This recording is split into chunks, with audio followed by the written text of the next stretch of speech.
କାନ୍ଥରେ ଲେଖା ଅଛି Diana weights Subal, ବାଜୁଛି ସାହାନାଇ, ପଡ଼ୁଛି ହାତ ଗଣ୍ଠି। ମନ୍ତ୍ର ଉଚ୍ଚାରଣରେ କମ୍ପୁଛି ପୁରା ପରିବେଶ। ବିବାହ ବନ୍ଧନରେ ବାନ୍ଧି ହୋଇଛନ୍ତି ଦୁଇ ପ୍ରେମ ପକ୍ଷୀ। ଆରମ୍ଭ କରିଛନ୍ତି ଜୀବନର ଏକ ନୂଆ ଅଧ୍ୟାୟ। ଏ ଦୃଶ୍ୟ ଦେଖିବା ପରେ କିଛି ଭିନ୍ନତା ଆପଣ ନିଶ୍ଚୟ ଅନୁଭବ କରିପାରୁଥିବେ, କାରଣ ବର ହେଉଛି ଖାଣ୍ଟି ଓଡ଼ିଆକୁ କନିଆ ବିଦେଶିନୀ, ଅର୍ଥାତ୍ ଓଡ଼ିଶା ପୁଅକୁ ପୋଲାଣ୍ଡ କନିଆ। ମନ ମିଶିଲା, ଜଗାର ଭକ୍ତି ଟାଣି ଆଣିଲା। ଏବେ ସାତଦରିଆ ପାରି ହୋଇ ଆସି ଡିଆନା ଓଡ଼ିଆ ଘରର ବୋହୂ। କଟକ ଜିଲ୍ଲା ଆଠଗଡ଼ ମହାଲକ୍ଷ୍ମୀପୁର ଅଞ୍ଚଳର ଏହି ବାହାଘରକୁ ନେଇ ଏବେ ସବୁଠି ଚର୍ଚ୍ଚା। Yeah, it's much different than in Poland. It's happening much more, and there is much more rituals and steps to do. So it's quite busy, but I was happy to do that because of I respect his culture and his parents. So we wanted to do a traditional wedding. Yeah, it's a bit difficult language, like to pronounce. Yeah, it's very difficult for me, and I already speak a few languages, so it's like difficult to learn a new one. But I will try for sure. I'm trying already.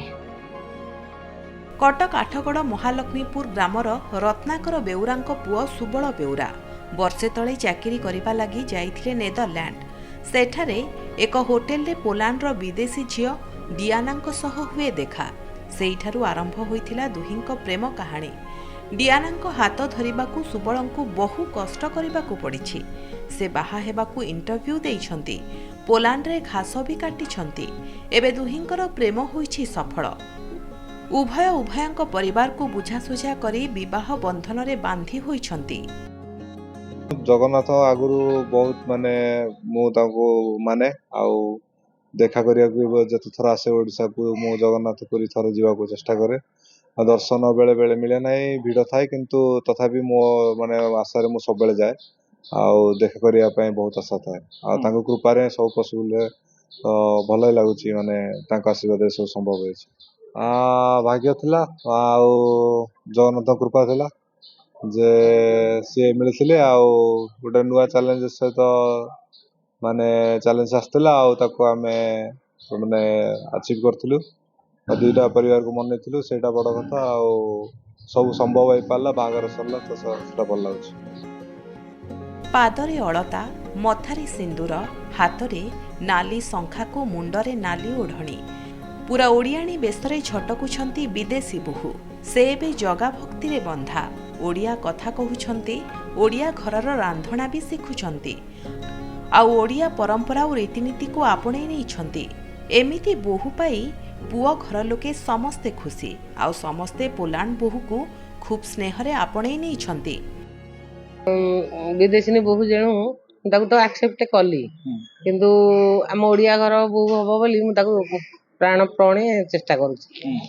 ବାହାଘର ରୀତିନୀତି ପରମ୍ପରା ସବୁ ମଙ୍ଗନ ଦିଅ ମଙ୍ଗୁଳା ସବୁ କଲୁ, ବାହାଘର ଭୋଜି ସବୁ ହେଇଯାଇଛି।